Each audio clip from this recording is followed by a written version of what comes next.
Gempa Cianjur yang terjadi pada Senin, tanggal 21 November tahun 2022, menyisakan memori tak terlupakan bagi Muhammad Mulyadi, 37 tahun. Warga Mangunkerta, Kecamatan Cugenang, Kabupaten Cianjur, Jawa Barat, ini merupakan salah satu korban gempa Cianjur. Mulyadi selamat dari bencana tanah longsor di daerah Cijedil, Kecamatan Cugenang, Kabupaten Cianjur.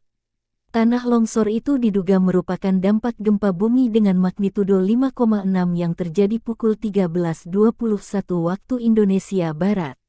Sambil menitikkan air mata, Mulyadi menceritakan detik-detik terjadinya tanah longsor di Cijedil. Siang itu, Mulyadi sedang bekerja di tokonya yang berdekatan dengan lokasi longsor.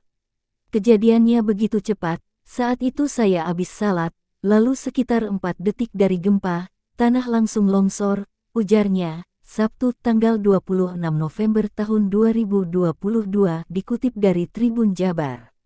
Saya juga baru lari 3 langkah, tanah langsung menimpa saya semua, ucapnya. Bapak dari 3 anak ini mengatakan, sewaktu tertimbun, ia dalam posisi tengkurap. Badannya sakit karena tertimpa bangunan. Saya sudah pasrah, napas pun sudah habis, bahkan penglihatan sudah kabur, tuturnya. Mulyadi pun hanya bisa berzikir.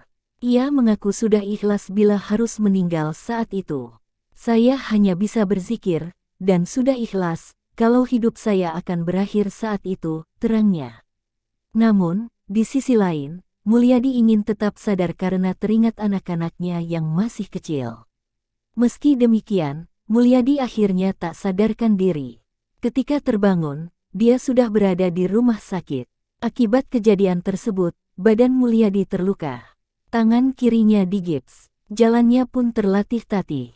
Walaupun badannya sakit dan masih trauma, Mulyadi mencoba memperbaiki tokonya yang terdampak gempa Cianjur.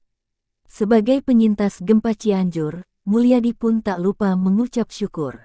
Saya bersyukur masih bisa diberi keselamatan, dan alhamdulillahnya semua keluarga sehat. Dan sekarang keluarga ngungsi ke saudara saya di Cipanas, tandasnya.